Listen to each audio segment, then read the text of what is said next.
Hi, my name is Robert. Please read the comments in the About section of this video. It has valuable information and updates. My YouTube channel has a disclaimer video that I encourage you to watch. And please like, share, and subscribe. I hope you found what you're looking for. Thank you very much for watching. In this video, I'm going to perform the big brake kit upgrade on my 95 850 T5R.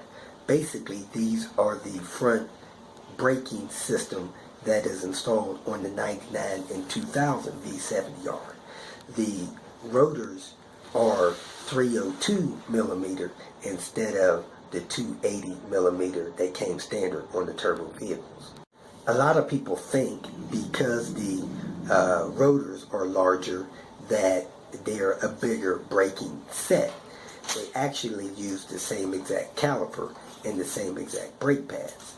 So you're actually size of the pads and things are the same, but your rotors are bigger and you have a different mounting bracket. Now, I don't think this upgrade is necessary, and I have a story that I told that is linked below as to why I did mine. And basically, I had a bad episode of brake failure, which I think was a combination between the heat of my braking system and the age of the fluid of my system.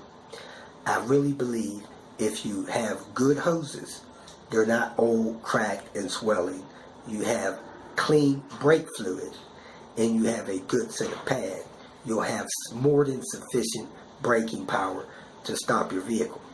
Now, there are two lines of thoughts on this upgraded braking kit, and number one, you have more braking force, takes less pedal effort under hard braking because the leverage point has changed because the rotors are bigger, which moves the caliper a little bit further away from the center of the wheel, and that adds a little bit stronger braking.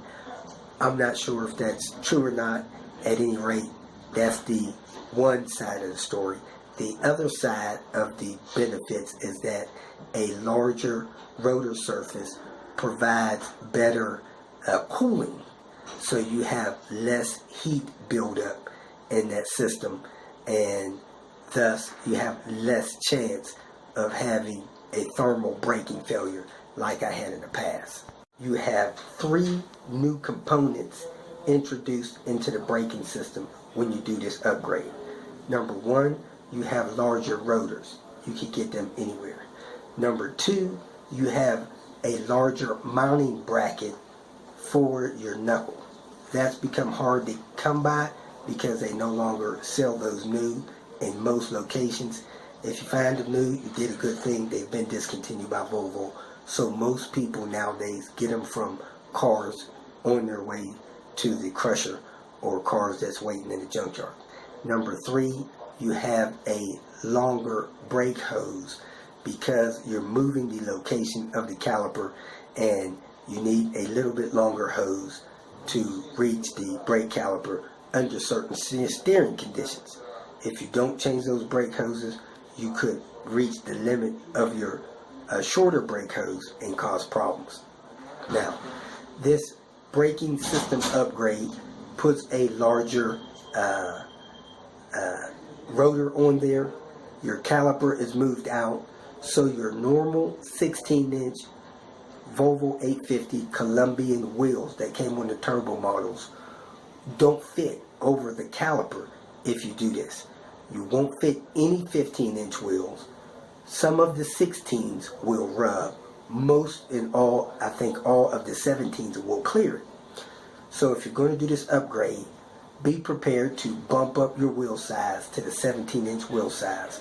Or, some people have done, they have shaved a little bit of the caliper off so that they fit over their wheels.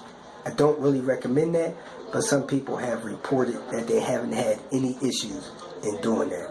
So there you have it, and here's the video. Thanks for watching. I'm about to change the rotors, calipers, and brackets on my vehicle. When I tried to do this the other day at the shop, one of my brake lines broke, so I also have a set of brake lines that I'm gonna put on here. So let me get started, get the car off the ground, and get the wheel off. I have the wheel off, and the other day when I was at the shop, we went to go do this upgrade, and as you can see here, the nut that secures my brake line snapped off. The threaded portion was still in there, so it didn't leak or nothing, but I had to go get new brake lines, so I'm getting ready to change the brake lines as well.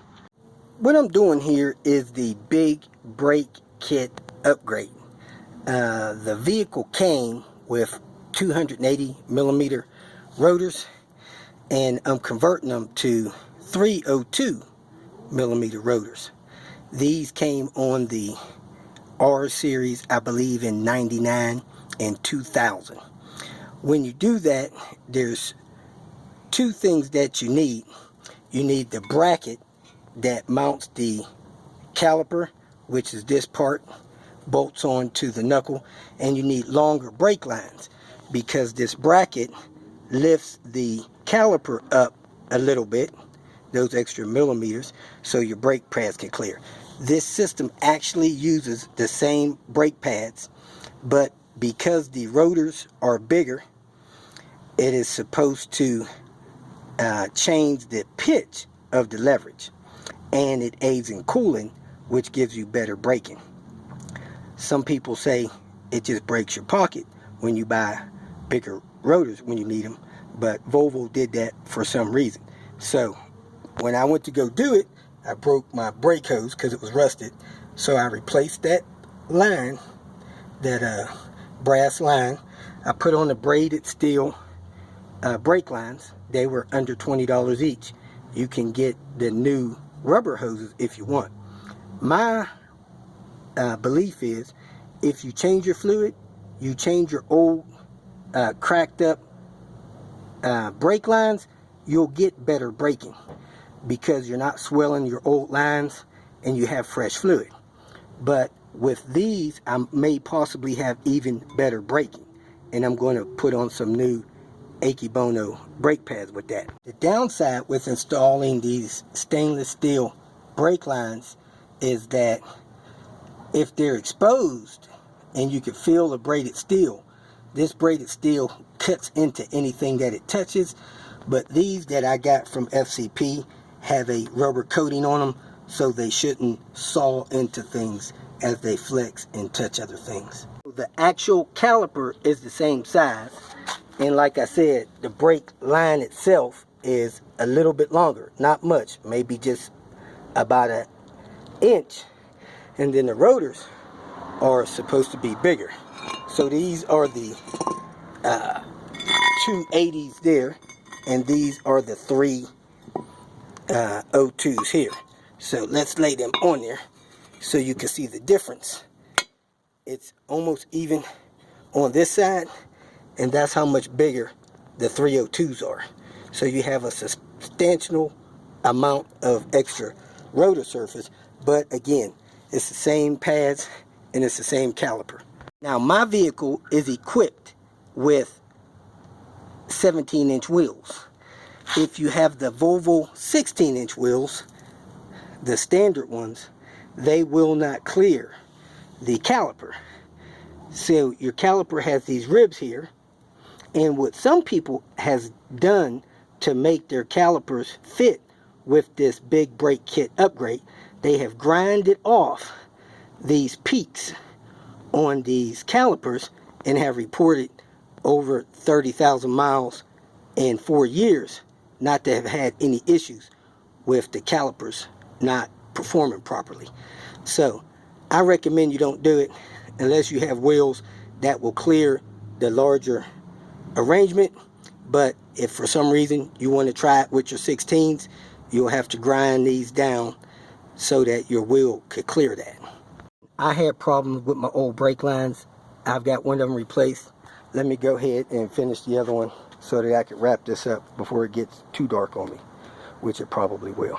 And these are the brake pads that I'm going with. They're ceramic pads, supposed to be better than most, and like I said, they're the same size as the ones that's on there, but due to the fact that the rotor size is different, you should have a little bit more braking power, and with the fresh fluid and the new braided steel lines, I should feel the difference in my braking, and most importantly, have less brake fade in the event of an emergency. I could not get that lower brass nut from the old line off, so I had to tie this stuff here with a zip tie. It's going to be very temporary. Tomorrow I'll go get that bracket off of a vehicle in the junkyard with that holder clip there and replace that and get this stuff right. So right now I gotta clip my steel line into the car somewhere, put my brake pads on, and bleed the brakes and call it a night. If you feel that this information was useful, please like it and share it with your social media friends. You can subscribe to my channel so that you will get notifications of future videos that I post. You can follow me on Twitter, and if you need to contact me directly, please visit my website. And if you have any questions, leave them below, and someone or myself will reply to them. Again, thank you very much for watching.